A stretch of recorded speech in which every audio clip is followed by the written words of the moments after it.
Hi everyone, me again, coming to you from dark Smyrna, Georgia on a lovely Saturday before Father's Day. I don't know when the last time it was that I did a night vlog on the Ryker. I really don't know. It might have been over a year ago, maybe longer than that. But it's been in the high 80s, low 90s here the last few days, and I wanted to get out and shoot a video, but just been too hot during the day to do it with all the traffic around here. So you might notice I'm also using helmet cam, just because I started at the last minute. Like always, I never plan anything. So I thought I'd get out here and do a ride, and ostensibly to wish everybody that is a father a very happy Father's Day. Father's Day is tomorrow, and I guess if you're like me, it's a time to remember your dad, maybe even your granddad. And I was blessed. I had a wonderful father. I had just a fantastic grandfather. They were like peas in a pod.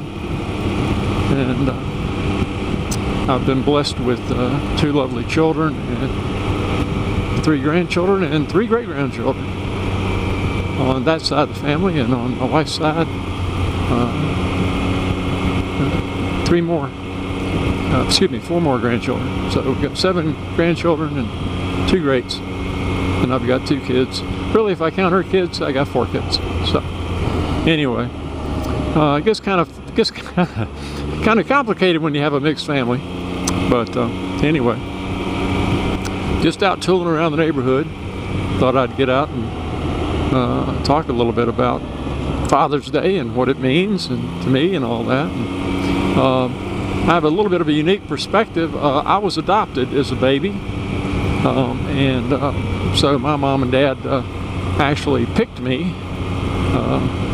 I guess from, I don't know whether there was a bucket there with a bunch of kids in it or what. I have no idea, but they always said, "Oh yes, we picked you." And so sometimes I think they got a raw deal, but they were great to me, and my dad especially was my role model, and really taught me all the really important things in life. And I try to honor his memory by the way that I live. Haven't always done that, but I think the older I get, the more important I realize what he taught me was. But you know, what do you say about a dad? You know, my dad actually was an athlete in college, but he wasn't all that athletic with me. He was an old dad. I think my dad was 39 or 40 years old when they adopted me. So by the time I got up and, you know, another 10 years later or whatever, when I'm really wanting to play ball and do a bunch of stuff, he was pushing 50, and probably didn't have as much energy as I did by any means. But he taught me a bunch of important stuff. I used to love to go around with him to the job sites, and he was in charge of all the heavy equipment for Blythe Brothers at the time was the name of the company. And they had millions and millions of dollars worth of bulldozers and loaders and cranes and everything you think of. And his responsibility was to make sure that every job had the right amount of equipment and what they needed. And as a kid, I got to go with him a lot of times. I'd get out of school, or days I wasn't in school, he'd take me with him, and we might go to the mountains to watch him work on the Blue Ridge Parkway, or go out to the highway. I remember got on the company plane one time, and we flew down to Florida. We were watching him do some work down in Florida on a highway somewhere. And all this was stuff that I got to do as a kid, and he took me along and included me in his life. Now, I'm going to be 72 this year, in just a few months actually. And my kids are long grown, long out of the house. They have their own lives, and I don't get to see them very often.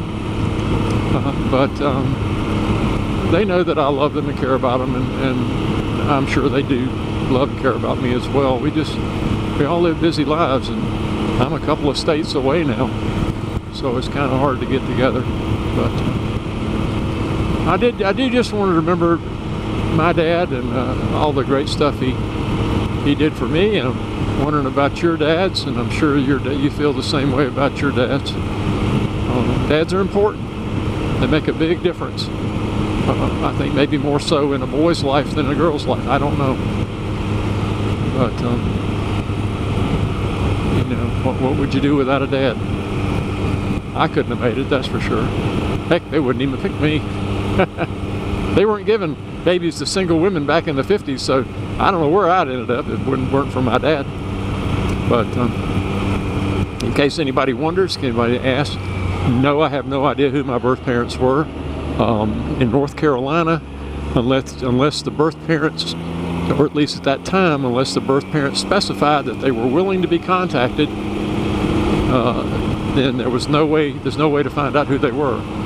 All the records have been moved to Raleigh, North Carolina, and I've never tried to pursue it. I don't really want to know.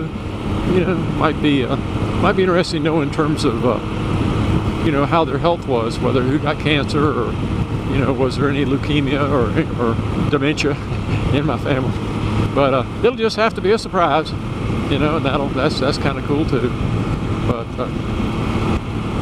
that's the way it goes. But anyway, I thought I'd get out. It's a gorgeous night. I don't know what it is. It must still be in the 80s, because I'm in a t-shirt and it just feels wonderful.